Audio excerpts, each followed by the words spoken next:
ವಿಶೇಷ ಚರ್ಚೆಗೆ ಸ್ವಾಗತ. ಇವತ್ತು ನಾವು ಅತ್ಯಂತ ಕುತೂಹಲಕಾರಿ ಹಾಗೂ ಸ್ವಲ್ಪ ಮಟ್ಟಿಗೆ ಆಶ್ಚರ್ಯವನ್ನು ಉಂಟುಮಾಡುವ ಐತಿಹಾಸಿಕ ಮತ್ತು ಆಧ್ಯಾತ್ಮಿಕ ವಿಷಯವೊಂದನ್ನು ವಿಶ್ಲೇಷಣೆ ಮಾಡಲಿದ್ದೇವೆ. ಹೌದು, ಇದೊಂದು ಬಹಳ ಆಳವಾದ ವಿಷಯ. ಖಂಡಿತ. ಪ್ರಾಚೀನ ಕಾಲದಲ್ಲಿ ಮಹಿಳೆಯರಿಗೆ ಗಾಯತ್ರಿ ಮಂತ್ರ ಜಪಿಸುವ ಮತ್ತು ವೇದಾಧ್ಯಯನ ಮಾಡುವ ಹಕ್ಕಿತ್ತೇ ಎಂಬುದು ಇಂದಿನ ನಮ್ಮ ಪ್ರಮುಖ ವಿಷಯ. ಸರಿ, ಇದನ್ನು ಬಿಡಿಸಿ ನೋಡೋಣ. ಈ ಸಂಪೂರ್ಣ ಚರ್ಚೆಯು ಸೌ ಅನಿತಾ ಅರವಿಂದ ಸರಫ್ ಅವರಿಗೆ ಸಂಬಂಧಿಸಿದ ಹಾಗೂ ಗಾಯತ್ರಿ ಚೈತನ್ಯದಲ್ಲಿ ಉಲ್ಲೇಖಿಸಿರುವ ಮಾಹಿತಿಯನ್ನು ಮಾತ್ರ ಆಧಾರವಾಗಿಟ್ಟುಕೊಂಡು ನಡೆಯಲಿದೆ. ಇಲ್ಲಿ ನಾವು ಗಮನಿಸಬೇಕಾದ ಮುಖ್ಯ ಉದ್ದೇಶ ಏನಪ್ಪಾ ಅಂದ್ರೆ, ಮಹಿಳೆಯರಿಗೆ ವೇದಾಧಿಕಾರ ನಿರಾಕರಿಸಲ್ಪಟ್ಟ ಹಿಂದಿನ ಸಾಮಾಜಿಕ, ಐತಿಹಾಸಿಕ ಮತ್ತು ಆ ಪಿತೃಪ್ರಧಾನ ವ್ಯವಸ್ಥೆಯ ಕಾರಣಗಳನ್ನು ಯಾವುದೇ ರೀತಿಯ ಪಕ್ಷಪಾತವಿಲ್ಲದೆ ಕೇವಲ ಗಾಯತ್ರಿ ಚೈತನ್ಯದ ಆಧಾರದ ಮೇಲೆ ವಸ್ತುನಿಷ್ಠವಾಗಿ ಅರ್ಥ ಮಾಡಿಕೊಳ್ಳುವುದು. ಹೌದು.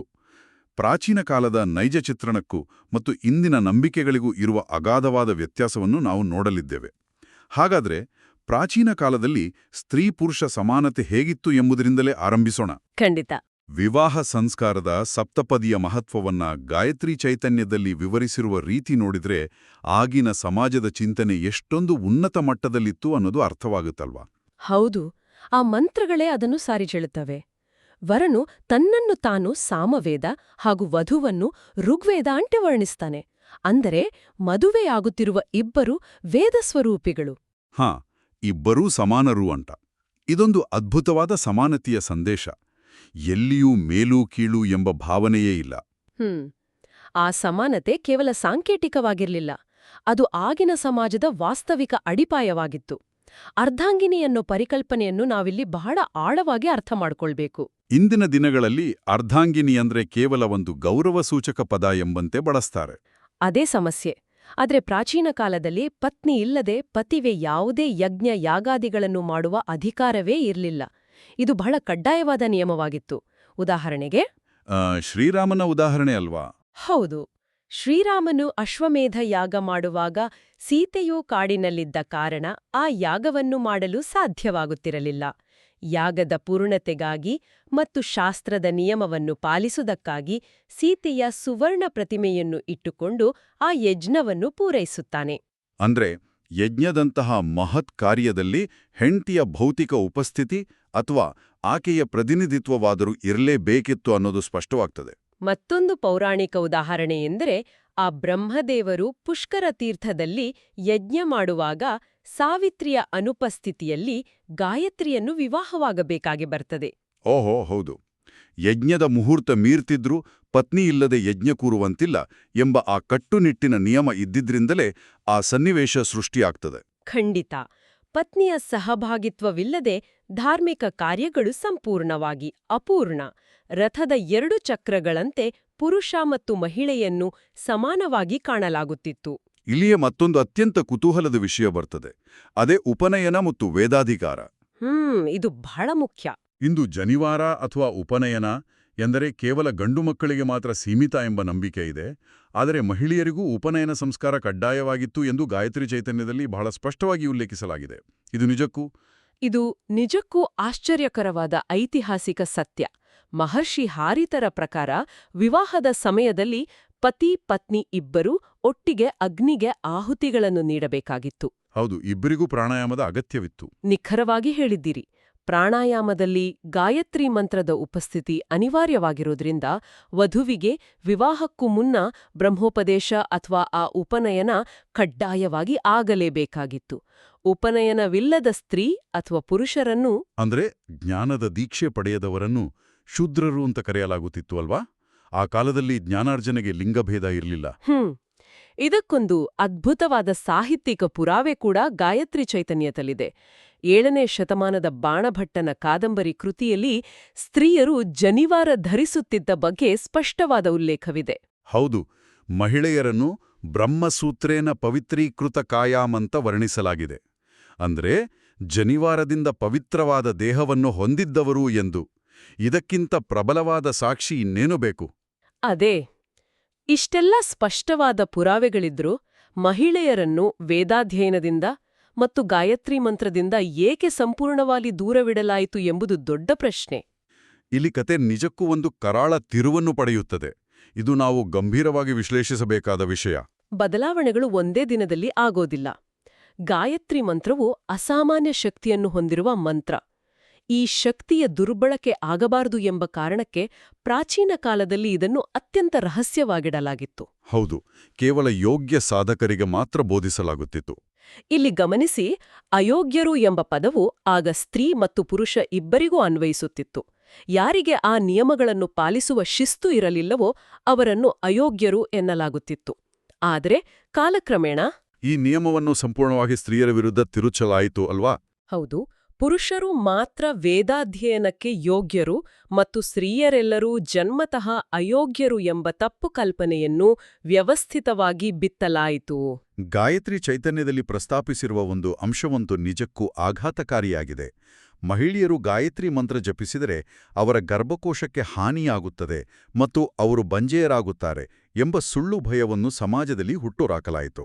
ಅಧಿಕಾರವನ್ನು ಕಸಿದುಕೊಳ್ಳಲು ಆ ವೈದ್ಯಕೀಯ ಭಯವನ್ನು ಬಳಸಿಕೊಂಡಿದ್ದು ನಿಜಕ್ಕೂ ಒಂದು ಷಡ್ಯಂತ್ರ. ಈ ಸುಳ್ಳು ಭಯದ ಜೊತೆಗೆ ಆಗಿನ ಶಿಕ್ಷಣ ವ್ಯವಸ್ಥೆಯ ಸ್ವರೂಪವೂ ಅವರನ್ನು ದೂರವಿಡಲು ಒಂದು ಕಾರಣವಾಯಿತು. ಅಂದ್ರೆ ಆ ಪ್ರಾಚೀನ ಗುರುಕುಲಗಳಲ್ಲಿ ಯುವಕ-ಯುವತಿಯರು ಒಟ್ಟಿಗೆ ಕಲಿಯುವ ಸಹಶಿಕ್ಷಣ ವ್ಯವಸ್ಥೆ ಇತ್ತಲ್ವಾ? ಅವರು ಪ್ರೌಢಾವಸ್ಥೆಗೆ ಬಂದಾಗ ಪರಸ್ಪರ ಆಕರ್ಷಣೆಯಿಂದಾಗಿ ಇಬ್ಬರ ಅಧ್ಯಯನಕ್ಕೂ ತೊಂದರೆಯಾಗಬಹುದು ಎಂಬ ಭೀತಿ ಶುರುವಾಯಿತು. ಇದರ ಜೊತೆಗೆ ವೇದಾಧ್ಯಯನಕ್ಕೆ ಅತ್ಯಂತ ಕಠಿಣವಾದ ನಿಯಮಗಳಿದ್ದವು. ಆ ನಿಯಮಗಳು ಎಷ್ಟರ ಮಟ್ಟಿಗೆ ಕಠಿಣವಾಗಿದ್ದವು ಅಂದ್ರೆ, ಆ ಕಠಿಣ ನಿಯಮಗಳ ಬಗ್ಗೆ ಗಾಯತ್ರಿ ಚೈತನ್ಯ ಬಹಳ ವಿವರವಾಗಿ ಹೇಳ್ತಾಳೆ. ಪ್ರತಿದಿನ ಬ್ರಾಹ್ಮಿ ಮುಹೂರ್ತಕ್ಕಿಂತ ಮುಂಚೆಯೇ ಏಳೋದು, ಚಳಿಗಾಲ ಮಳೆಗಾಲ ಎನ್ನದ ಎಲ್ಲಾ ಋತುಗಳಲ್ಲೂ ದಿನನಿತ್ಯ ತಣ್ಣೀರಿನಲ್ಲಿ ಸ್ನಾನ ಮಾಡುವುದು, ತಲೆ ಬಾಚಿದಿರುವುದು, ಕನ್ನಡಿಯನ್ನು ನೋಡದಿರುವುದು, ಹಾಸ್ಯ ಪ್ರಸಂಗಗಳಲ್ಲಿ ತೊಡಗದಿರುವುದು, ಉಗುರು ಕತ್ತರಿಸದಿರುವುದು. ಹೌದು, ಮತ್ತು ಮಂಚದ ಮೇಲೆ ಮಲಗದಿರುವುದು. ಇವೆಲ್ಲವೂ ಎಷ್ಟೊಂದು ಅಮಾನವೀಯ ಎನಿಸುವಷ್ಟು ಕಠಿಣ ನಿಯಮಗಳು. ಈ ನಿಯಮಗಳೇ ಹೆಣ್ಣುಮಕ್ಕಳನ್ನು ದೂರವಿಡಲು ಕಾರಣವಾಯಿತೆ? ಖಂಡಿತ.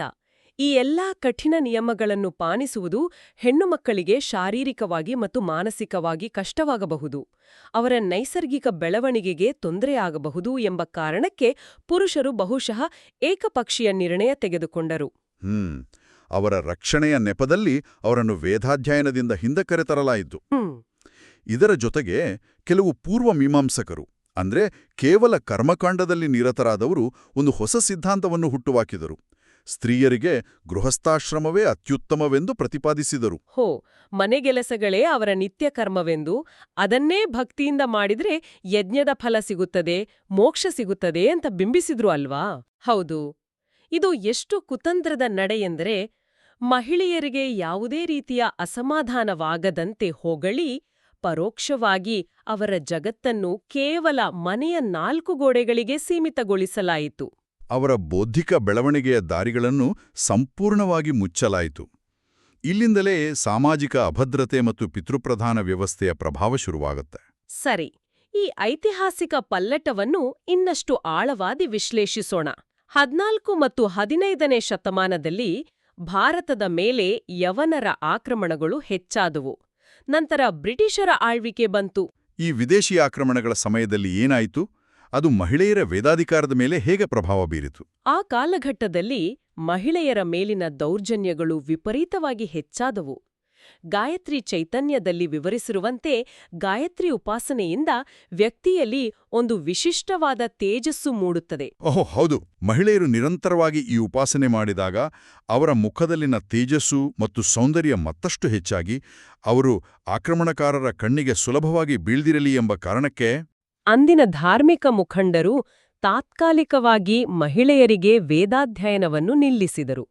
ಮಹಿಳೆಯರನ್ನು ರಕ್ಷಿಸುವ ಏಕೈಕ ಉದ್ದೇಶದಿಂದ ಅವರು ಪ್ರೌಢಾವಸ್ಥೆಗೆ ಬರುವ ಮುನ್ನವೇ ಮದುವೆ ಮಾಡುವ ಬಾಲ್ಯ ವಿವಾಹ ಪದ್ಧತಿಯು ಜಾರಿಗೆ ಬಂತು. ಅಂದ್ರೆ ಆ ರಕ್ಷಣೆಯ ನೆಪದಲ್ಲಿ ಶುರುವಾದ ಈ ತಾತ್ಕಾಲಿಕ ನಿರ್ಬಂಧ ಕ್ರಮೇಣ ಮುಂದಿನ ತಲೆಮಾರುಗಳಿಗೆ ಖಾಯಂ ನಿಯಮವಾಗಿ ಬದಲಾಗ್ಬಿಟ್ಟಿತ್ತು. ಬಾಲ್ಯ ವಿವಾಹ ಮಾಡಿದ್ರಿಂದ ಉಪನಯನ ಮಾಡುವ ಅವಕಾಶವೂ ಇಲ್ಲದಂತಾಯಿತು. ಆದ್ರೆ ಇದರ ಹಿಂದೆ ಕೇವಲ ರಕ್ಷಣೆಯ ಉದ್ದೇಶ ಮಾತ್ರ ಇತ್ತೇ? ಇಲ್ಲ, ಪುರುಷರ ಅಸುರಕ್ಷತೆ ಮತ್ತು ಅಹಂಕಾರವು ಬಹಳ ದೊಡ್ಡ ಮಟ್ಟದಲ್ಲಿ ಕೆಲಸ ಮಾಡಿದೆ ಎಂಬುದು ಗಾಯತ್ರಿ ಚೈತನ್ಯ ಬಿಚ್ಚಿಡುವ ಮತ್ತೊಂದು ಕಟುವಾದ ಸತ್ಯ. ಹೌದು, ಕಾಳಿದಾಸನ ಮೃಚ್ಛಕಟಿಕ ಕೃತಿಯಲ್ಲಿ ಒಂದು ಸುಂದರವಾದ ಅದೇ ಪುರುಷರ ಅಹಂಕಾರವನ್ನು ಕೆಣಕುವ ಉಲ್ಲೇಖವಿದೆ. ಸ್ತ್ರೀಯರು ನೈಸರ್ಗಿಕವಾಗಿಯೇ ಪಂಡಿತರು, ಆದರೆ ಪುರುಷರು ಶಾಸ್ತ್ರ ಓದಿ ಪಾಂಡಿತ್ಯವನ್ನು ಕಲಿಯುವರು. ಈ ಮಾತು ಅಂದಿನ ಸಮಾಜದಲ್ಲಿ ಬಹಳ ದೊಡ್ಡ ಸಂಚಲನವನ್ನು ಮೂಡಿಸಿರಬೇಕು.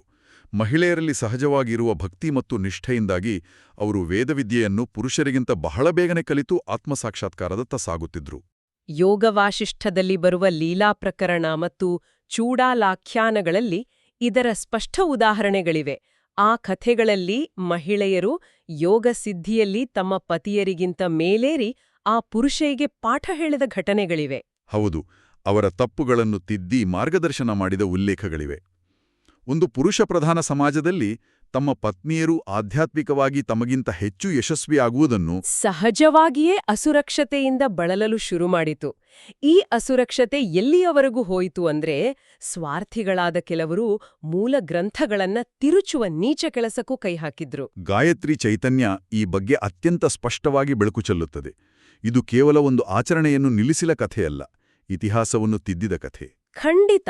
ಮೂಲ ಗ್ರಂಥಗಳಿಂದ ವಾಕ್ಯಗಳನ್ನ ತೆಗೆದುಹಾಕುವುದು, ತಮ್ಮ ಅನುಕೂಲಕ್ಕೆ ತಕ್ಕಂತೆ ಹೊಸ ವಾಕ್ಯಗಳನ್ನ ಸೇರಿಸುವುದು, ಹಾಗೂ ಸ್ತ್ರೀಯರು ಅಬಲೆಯರು, ಅವರಿಗೆ ವಿವೇಚನಾಶಕ್ತಿ ಇಲ್ಲ, ಅವರು ಯಜ್ಞ ಕಾರ್ಯಗಳಿಗೆ ಅನರ್ಹರು ಎಂಬ ಕಟ್ಟುಕಥೆಗಳನ್ನು ಗ್ರಂಥಗಳಲ್ಲಿ ಸೇರಿಸಲಾಯಿತು. ಹೌದು. ತಾವು ಸೃಷ್ಟಿಸಿದ ಹೊಸ ಶ್ಲೋಕಗಳ ಮೂಲಕ ಮಹಿಳೆಯರಿಗೆ ವೇದಾಧಿಕಾರವಿಲ್ಲ ಎಂದು ಅಪಪ್ರಚಾರ ಮಾಡಲಾಯಿತು. ಇದನ್ನು ನಾವು ವಿಸ್ತೃತ ದೃಷ್ಟಿಕೋನದಿಂದ ನೋಡಿದಾಗ ಇದು ವ್ಯವಸ್ಥಿತವಾಗಿ ಒಂದು ವರ್ಗವನ್ನು ಬೌದ್ಧಿಕ ಬೆಳವಣಿಗೆಯಿಂದ ವಂಚಿಸುವ ಪ್ರಯತ್ನವಾಗಿತ್ತು. ವಿವಾಹದ ಸಂದರ್ಭದಲ್ಲಿ ಗಂಡನಿಗೆ ಆ 3 ಎಳೆಯ ಬದಲು 6 ಎಳೆಯ ಜನಿವಾರವನ್ನು ಹಾಕುವ ಹೊಸ ನಿಯಮವನ್ನು ಜಾರಿಗೆ ತರಲಾಯಿತು ಅಲ್ವಾ? ಹೌದು.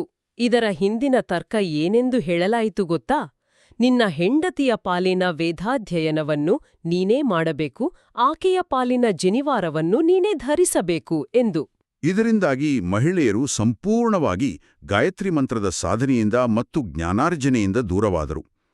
ಅವರ ಆಧ್ಯಾತ್ಮಿಕ ಪ್ರಗತಿಯ ಜವಾಬ್ದಾರಿಯನ್ನು ಪುರುಷರು ತಮ್ಮ ಹೆಗಲಿಗೆ ಹಾಕಿಕೊಳ್ಳುವ ಮೂಲಕ ಅವರನ್ನು ಸಂಪೂರ್ಣವಾಗಿ ಅವಲಂಬಿತರನ್ನಾಗಿ ಮಾಡಿದರು. ಇದೆಲ್ಲವನ್ನೂ ಕೇಳಿದ ಮೇಲೆ ಈಗ ನೈಜತೆಯ ಅರಿವು ಮೂಡುತ್ತಿದೆ. ನಾವು ಮೂಲಮಂತ್ರಗಳು ಮತ್ತು ಕೇವಲ ಸಂಸ್ಕೃತದಲ್ಲಿರುವ ಶ್ಲೋಕಗಳ ನಡುವಿನ ವ್ಯತ್ಯಾಸವನ್ನು ಅರ್ಥ ಮಾಡಿಕೊಳ್ಳುವುದು ಬಹಳ ಮುಖ್ಯವಾಗಿದೆ. ಹೌದು, ಎಲ್ಲವೂ ವೇದಗಳಲ್ಲ. ಗಾಯತ್ರಿ ಚೈತನ್ಯದಲ್ಲಿ ಸ್ಪಷ್ಟಪಡಿಸಿರುವಂತೆ ಕೇವಲ ಸಂಸ್ಕೃತ ಭಾಷೆಯಲ್ಲಿದೆ ಎಂಬ ಕಾರಣಕ್ಕೆ ಎಲ್ಲವೂ ಪರಮಸತ್ಯವಲ್ಲ. ಋಷಿಗಳು ತಮ್ಮ ತಪಸ್ಸಿನ ಉತ್ತುಂಗದಲ್ಲಿ ದರ್ಶಿಸಿದ ಮೂಲಮಂತ್ರಗಳು ಮಾತ್ರ ಪರಮ ಪ್ರಮಾಣ. ಉಳಿದಂತೆ ನಂತರದ ದಿನಗಳಲ್ಲಿ ತಮ್ಮ ಸ್ವಾರ್ಥಕ್ಕಾಗಿ ಸೇರಿಸಿದ ಶ್ಲೋಕಗಳು ಕೇವಲ ನಿಯಮಗಳೇ ಹೊರತು ವೇದವಾಕ್ಯಗಳಲ್ಲ. ಇದು ಪ್ರತಿಯೊಬ್ಬರೂ ಅರಿತುಕೊಳ್ಳಬೇಕಾದ ಅತ್ಯಂತ ಮುಖ್ಯವಾದ ನಿಲುವು. ನಂತರದ ದಿನಗಳಲ್ಲಿ ಸ್ವಾರ್ಥಕ್ಕಾಗಿ ರಚಿಸಲಾದ ಶ್ಲೋಕಗಳನ್ನು ವೇದವಾಕ್ಯವೆಂದು ನಂಬಿ ಭಯಪಡುವ ಅಗತ್ಯವಿಲ್ಲ. ಈ ಸತ್ಯವನ್ನು ಅರಿತುಕೊಂಡ ನಂತರ ಮುಂದಿನ ಹೆಜ್ಜೆ ಏನು ಎಂಬುದು ನಿರ್ಣಾಯಕವಾಗುತ್ತದೆ. ಜ್ಞಾನವನ್ನು ಕಸಿದುಕೊಂಡಿದ್ದು ಇತಿಹಾಸ. ಅದನ್ನು ಮರಳಿ ಪಡೆಯುವುದು ಇಂದಿನ ಕರ್ತವ್ಯ. ಗಾಯತ್ರಿ ಚೈತನ್ಯದಲ್ಲಿ ತಿಳಿಸಿರುವಂತೆ ಸಮಾಜದಲ್ಲಿ ಬದಲಾವಣೆ ತರಲು ಪ್ರತಿಯೊಬ್ಬ ತಾಯಿಗೂ ಒಂದು ಮಹತ್ವತರವಾದ ಜವಾಬ್ದಾರಿಯಿದೆ. ಹೌದು, ತಾಯಿಯಾದವಳು ಕೇವಲ ತನ್ನ ಗಂಡು ಮಗುವಿಗೆ ಮಾತ್ರವಲ್ಲ, ತನ್ನ ಹೆಣ್ಣು ಮಗುವಿಗೂ ಬಾಲ್ಯದಲ್ಲಿಯೇ ಗಾಯತ್ರಿ ಮಂತ್ರ ಸಾಧನೆಯ ಅರಿವನ್ನು ಮೂಡಿಸಬೇಕು. ಜ್ಞಾನದ ಬೀಜವನ್ನು ಮನೆಯಲ್ಲೇ ಬಿತ್ತಬೇಕು. ಖಂಡಿತ. ಸತ್ಯ ತಿಳಿದನೇನೆ ವಿವೇಕಯುಕ್ತರಾದ ಮಹಿಳೆಯರು ಸಮಾಜದ ಇತರರ ಟೊಳ್ಳು ಟೀಕೆಗಳಿಗೆ ಅಥವಾ ಆಧಾರರಹಿತ ಭಯಗಳಿಗೆ ಕಿವಿಗೊಡಬಾರದು. ಗಾಯತ್ರಿ ಮಂತ್ರ ಜಪವನ್ನು ಯಾವುದೇ ಅಂಜಿಕೆ ಇಲ್ಲದೆ ಧೈರ್ಯವಾಗಿ ಪ್ರಾರಂಭಿಸಬೇಕು. ನಾವು ಇಲ್ಲಿ ಸ್ಪಷ್ಟಪಡಿಸಬೇಕಾದ ಮತ್ತೊಂದು ಅಂಶವೆಂದರೆ, ಇದು ಪುರುಷರ ವಿರುದ್ಧದ ಹೋರಾಟ ಖಂಡಿತ ಅಲ್ಲ. ಇದೊಂದು ಪಿತೃಪ್ರಧಾನ ವ್ಯವಸ್ಥೆಯ ವಿರುದ್ಧದ ವೈಚಾರಿಕ ಹೋರಾಟ. ಅಜ್ಞಾನ, ಮೂಢನಂಬಿಕೆ ಮತ್ತು ಸ್ವಾರ್ಥವನ್ನು ದೂರೀಕರಿಸಿ ಸಾಧನೆಯತ್ತ ಕೊಂಡೊಯ್ಯುವ ಒಂದು ಜ್ಞಾನದ ಪಥವಿದು. ಒಟ್ಟಾರೆಯಾಗಿ ಹೇಳುವುದಾದರೆ, ಪ್ರಾಚೀನ ಕಾಲದಲ್ಲಿ ವೇದಾಧ್ಯಯನದಲ್ಲಿ ಪುರುಷರಷ್ಟೇ ಸಮಾನ ಹಕ್ಕನ್ನು ಮಹಿಳೆಯರು ಹೊಂದಿದ್ದರು. ಅವರು ಆಧ್ಯಾತ್ಮಿಕತೆಯ ಶಿಖರವನ್ನು ಏರಿದ್ರು. ಆದರೆ ಕಾಲಾಂತರದಲ್ಲಿ ಬದಲಾದ ಸಾಮಾಜಿಕ ಪರಿಸ್ಥಿತಿಗಳು, ಕಠಿಣ ನಿಯಮಗಳ ಭಯ, ವಿದೇಶಿ ದಾಳಿಗಳಿಂದ ಎದುರಾದ ಅಭದ್ರತೆ ಮತ್ತು ಎಲ್ಲಕ್ಕಿಂತ ಹೆಚ್ಚಾಗಿ ಪಿತೃಪ್ರಧಾನ ವ್ಯವಸ್ಥೆಯ ಅಸುರಕ್ಷತೆ ಮತ್ತು ಅಹಂಕಾರದ ಕಾರಣಗಳಿಂದ ಮಹಿಳೆಯರನ್ನು ವ್ಯವಸ್ಥಿತವಾಗಿ ಆ ಹಕ್ಕಿನಿಂದ ವಂಚಿತರನ್ನಾಗಿ ಮಾಡಲಾಯಿತು. ಈ ಸಂಪೂರ್ಣ ಇತಿಹಾಸವನ್ನು ಗಾಯತ್ರಿ ಚೈತನ್ಯ ಬಹಳ ಸುಂದರವಾಗಿ ನಿಖರವಾದ ಐತಿಹಾಸಿಕ ಆಧಾರಗಳೊಂದಿಗೆ ನಮ್ಮ ಮುಂದಿಡುತ್ತದೆ. ಹೌದು, ಇದೊಂದು ಅದ್ಭುತವಾದ ಜ್ಞಾನದ ಅನ್ವೇಷಣೆ. ಒಂದು ನಿರ್ದಿಷ್ಟ ಕಾಲಘಟ್ಟದ ಭಯ, ಅಭದ್ರತೆ ಅಥವಾ ಅಸುರಕ್ಷತೆಗಳಿಗಾಗಿ ಪ್ರಾಚೀನ ಜ್ಞಾನವನ್ನೇ ಸಂಪೂರ್ಣವಾಗಿ ಬದಲಾಯಿಸಿ ಹೊಸ ನಿಯಮಗಳನ್ನು ಸೃಷ್ಟಿಸಲಾಗಿದೆ ಎಂದಾದರೆ ನಾವು ಇಂದು ಕುರುಡಾಗಿ ಪಾಲಿಸುತ್ತಿರುವ ಇನ್ನಷ್ಟು ಆಚರಣೆಗಳು ಮೂಲ ಸತ್ಯವನ್ನು ಮರೆಮಾಚಿ ಕೇವಲ ಇತಿಹಾಸದ ಹೆದರಿಕೆಯ ಅಡಿಪಾಯದ ಮೇಲೆ ನಿಂತಿವೆ.